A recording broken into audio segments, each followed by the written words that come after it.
পুলিশের মহিলাকে ধরে পিটকে দেখ উল্টো পাল্টা তোমাদের জন্য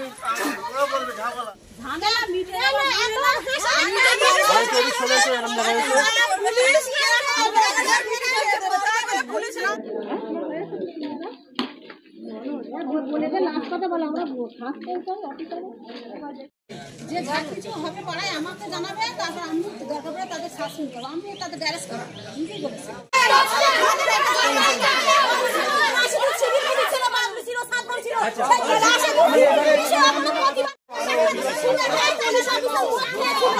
ওখানে গিয়ে বসতি বলো,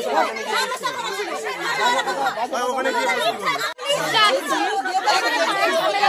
একসঙ্গে কথা বললে না কারো কথা আপনারা কি কিছু বুঝতে পারছেন?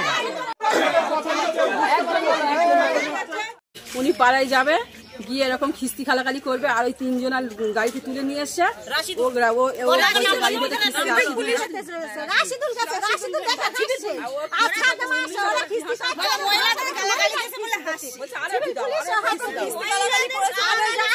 আমাদের পাড়ায় গিয়েছে, গিয়ে বলছে যে খিস্তি খাচাড়ি যা যা হচ্ছে সেইগুলো করছে, আর মহিলার বলতে যাচ্ছে, মহিলারা রাব রাব ভাষায় কথা। এই পুলিশ ফাঁড়িতে এসছেন কি বিষয়? আমাদের গ্রামে ঝাঁকুনি যায়, ওই ভাষা দিয়ে আসে, নোংরা নোংরা ভাষা। ঝাঁকুনি যাবে, নোংরা ভাষা দিয়ে আসবে। হ্যাঁ, ওর দেশটা দোবা হয়ে আছে কিসের জন্য? ওর ঝামেলা মেটানির জন্য না ঝামেলা পাকানির জন্য? ও ঝাঁকুনি যাবে, ঝামেলা করে আসবে। গিয়েছে, গিয়ে ঝামেলা ফটো তুলেছে, ওখানে যেখানে ঝামেলা আছে সেখানে ফটো তুলেছে, ফটোটা তুলে চলে আসছে আর বলছে যখনই ঝামেলা হবে ঝামেলা করবে আর মারপিট করবে, মারপিট করে গাড়ির ভেতর দিচ্ছি আর যাচ্ছি। এরকম ভাষা আমরা মহিলা, আমরা দাঁড়িয়ে আছি, মহিলার সময় ওইসব ভাষাগুলো দেবে কিছু। ও তো আমি বলেছি আপনারা এত ভাষা খারাপ যাচ্ছে কেন? কেন মহিলাদের এত অত্যাচার করতেছে কেন? কেন রাব রাব ভাষা যাচ্ছে কেন? ও উজন বলতেছে কেন এরকম হবে? এরকম আমরা কিছুই হয় না আমাদের পাড়ায়। আজকে হবে কেন? এত নোংরা নোংরা ভাষা যাচ্ছে, এত নোংরা নোংরা খিস্তি যাচ্ছে কেন? এই খিস্তিটা দেবে কেন? মহিলা বেটা ছেলের বাড়ি নাই, মহিলাদের কাছে অত্যাচার মহিলাদের কাছে শুতে দাঁড়াও।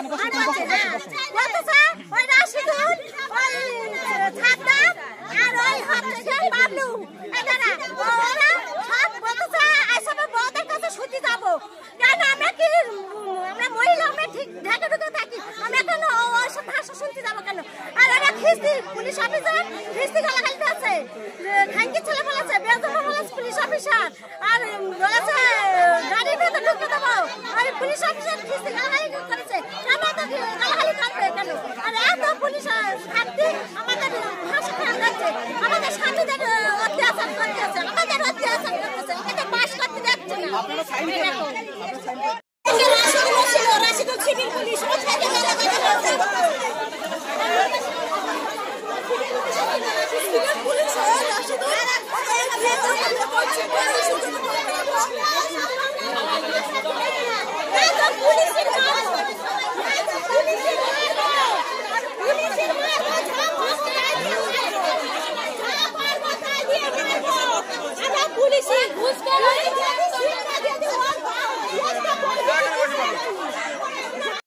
যে যা কিছু হবে পাড়ায় আমাকে জানাবে, তারপর আমি দরকার পড়ে তাদের শাসন করবো, আমি তাদের গ্যারেজ করবো।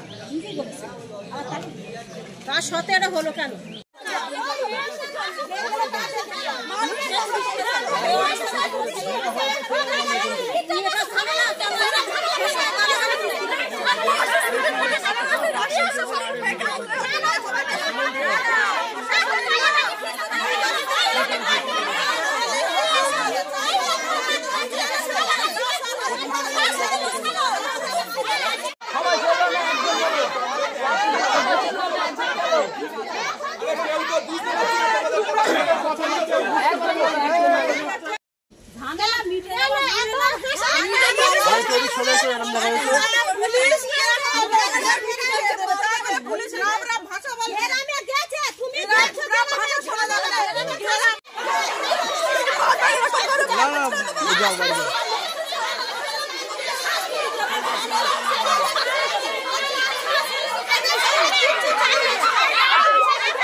দেগঙ্গার বুকে একদম বাড়ির কাছেই পাশেই বলা চলে শ্বেতপুর অঞ্চলে যেখানে দেখা যাচ্ছে একটা পুলিশ ফাঁড়ির লোক গিয়ে আইএসএফ এর মেম্বার আইএসএফ এর মহিলাদের উপরে অকথ্য ভাষায় গালিগালাজ করেছে, যার ভিডিও সম্পূর্ণভাবে কি বলবো ভাষায় প্রকাশ করা যাবে না এমন ভাষা ব্যবহার করেছে মহিলাদের সামনে। সেই মহিলারা ঘেরাও করেছে, সেখানে পিছু হটতে বাধ্য হয়েছে পুলিশ আধিকারিকরা। কি বলবেন এই বিষয়ে? পিছু হটাহটির ব্যাপার নয়, পুলিশের জায়গা থেকে যদি কোনো রাজনৈতিক দলের দালালি করে তাহলে তাদের অবস্থাটা এরকমই হবে।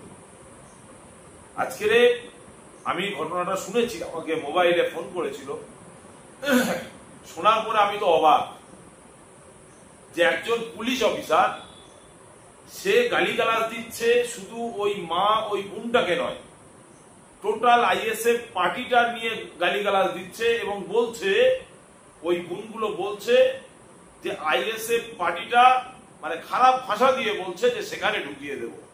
ভাবতে পারেন পুলিশ কি ধরনের দালালি করছে।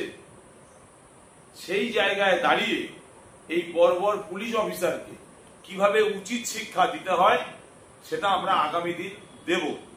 কিন্তু আজকের দিনে ওখানে অন্যান্য পুলিশ অফিসাররা এসে আমাদের কর্মী সমর্থকদেরকে থামিয়েছেন এবং কিছু সিস্টেম বলেছেন, সেই সিস্টেমে আমরা চলতে চাইছি। আমরা আইনকে হাতে তুলে নেই না, আমরা অনুব্রতর মতো লোক নয় যে পুলিশকে এমন গালিগালাজ দেব যে তার মা, তার স্ত্রী, তার বউ এবং তাদের ফ্যামিলির মেয়েদের মান সম্মান যাবে, সেরকম কাজ আমরা করব না।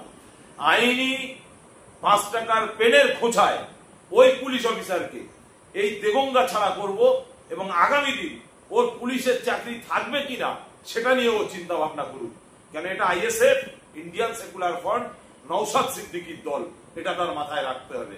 এই দলের চেয়ারম্যান খায় না এবং কাউকে খেতেও দেয় না, এটা তার মাথায় রাখতে হবে।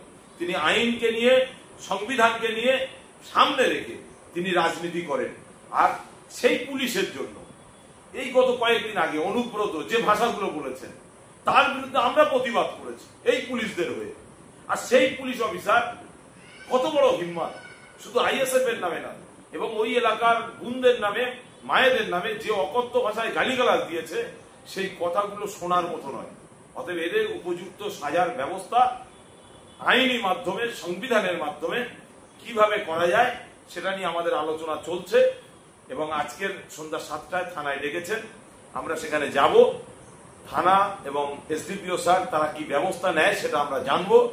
যদি তারা সঠিক ব্যবস্থা না নেন তাহলে তাকে দেগঙ্গা ছাড়া করার জন্য যদি প্রয়োজন পড়ে এই দেগঙ্গা থানাকে অনির্দিষ্ট কালের জন্য অবরোধ করে রাখবো। এটা আপনাকে মিডিয়ার সামনে আমি কথা দিলাম।